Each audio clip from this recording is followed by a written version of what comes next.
In the day's other news, congressional Republicans and Democrats clashed over poor conditions at detention sites along the U.S.-Mexico border.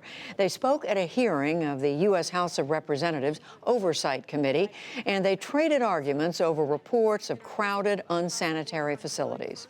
We do have a crisis at our border. It is one of morality. As we have seen this current strategy unfold, intentional and cruelly created by the Trump administration, dead set on sending a hate-filled message that those seeking refuge are not welcome in America. Our agents are just completely overwhelmed. They are exhausted. Not only are they exhausted out in the field, exhausted inside the stations processing, they are exhausted with all of the rhetoric that's coming down through the media and this Congress.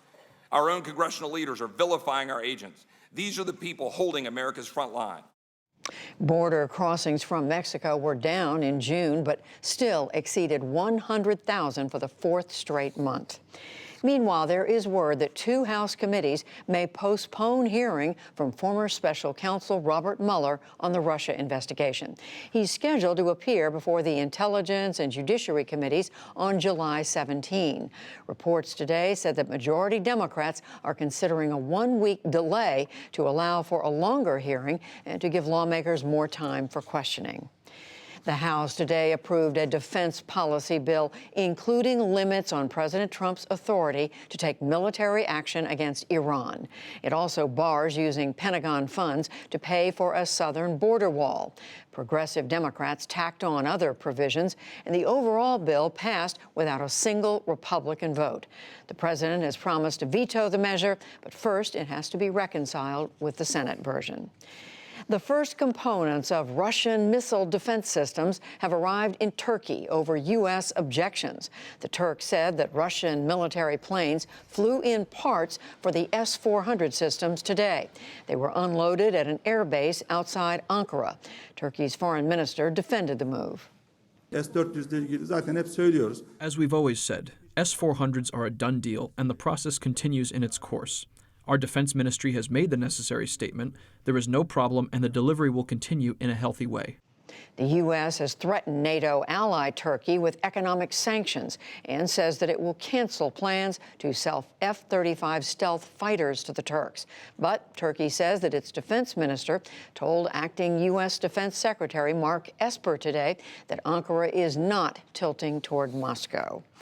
In Chicago, R&B singer R. Kelly had his initial court appearance today on federal charges of sex crimes and racketeering. Indictments in Chicago and New York say that he used his entourage to lure women and underage girls into illegal sexual activity. They also allege that he paid out thousands of dollars in hush money. Kelly was already facing state sex abuse charges in Illinois. President Trump fired back today at Paul Ryan, the former Speaker of the U.S. House of Representatives. Ryan, a Republican, retired from Congress in January. A new book, American Carnage, quotes him as saying that he could not stand to work with Mr. Trump any longer. In a separate quote, Ryan says, "I'm telling you, he didn't know anything about government," end quote. The president today called Ryan, quote, "a terrible speaker," and, quote, "a baby," and blamed him for losing the GOP's House majority. The Federal Trade Commission has approved a $5 billion fine for Facebook for mishandling users' personal information. The Wall Street Journal first reported the action. It said Facebook would still be allowed to collect and share data with third parties, but under stricter oversight. The deal still needs Justice Department approval. And on Wall Street, stocks hit new highs led by tech and industrial shares. The Dow Jones Industrial Average gained nearly 244 points to close at 27,332. That's a record. The Nasdaq rose 48 points, also reaching a record. And the S&P 500 finished above 3,000 for the first time. Still to come on the NewsHour, how race is a factor in the legal marijuana boom. Strong statements from liberal freshman members of Congress cause rifts in the Democratic Party. Mark Shields and Ramesh Ponnuru break down a packed week of news.